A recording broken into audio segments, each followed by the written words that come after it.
Hello and well met. This is Arm Bushido for Dry Socks AAR, and today I'd like to just go over a vehicle that in my current lineup I'm using for the Battle Pass. It's just become one of my favorite. And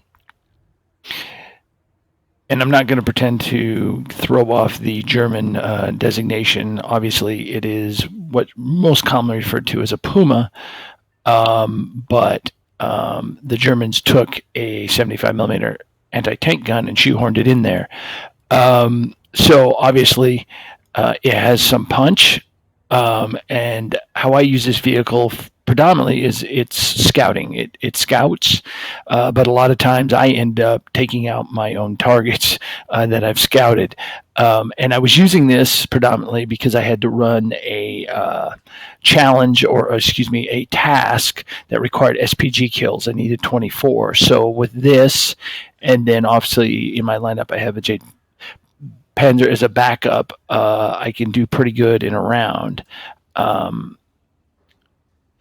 The video I will attach will show how well this thing excels if used right for scouting and killing. And obviously, you know, again, it has the hitting power. It's nimble. It's quick. The downsides are obviously. Let me flip over the armor. To the armor side, it is pretty weak. I mean, the front's not too bad considering, you know, this is a light-skinned vehicle, wheeled vehicle. You know, you're getting 30 millimeters.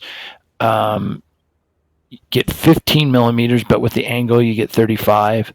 But still, you know, this thing is susceptible to any machine gun fire. Airplane strafing is probably my biggest concern a lot of times, and also artillery.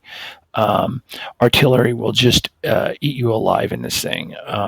In fact, I have one video I would like to do up where a KV2 hit a Churchill next to me, and the secondary explosion from that hit my vehicle and killed me. So that guy, literally with a KV2, got a 2-for-1 kill.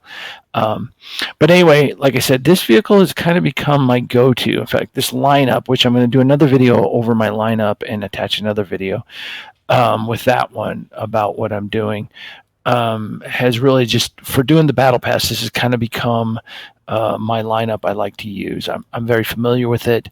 And obviously this PUMA here with the 75 millimeter has just become my rock star. Anyway, without further ado, I'm going to attach a video. Now, please remember, this video is a replay, so I do have all the tags turned on. And again, normally I play realistic battles. What that means is that you do not get enemy name tags.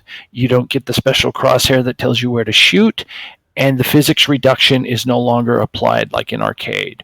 And if you're not familiar with War Thunder, there's 3 models. There is arcade mode, realistic mode, and simulator mode.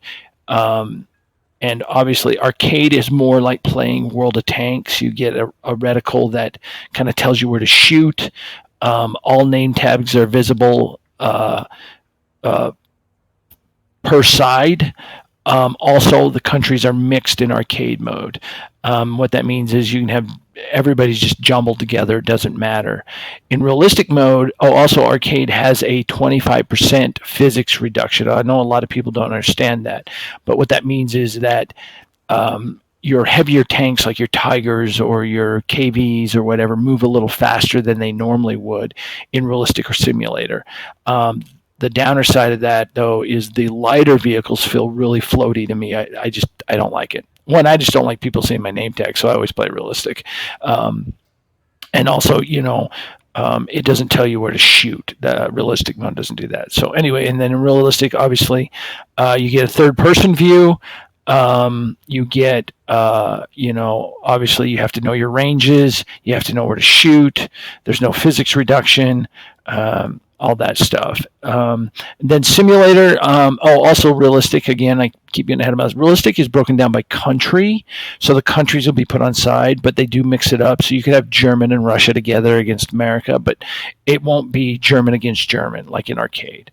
And then simulator mode, one, you do not get third-person view. You get only out of the hatch view or gunner views.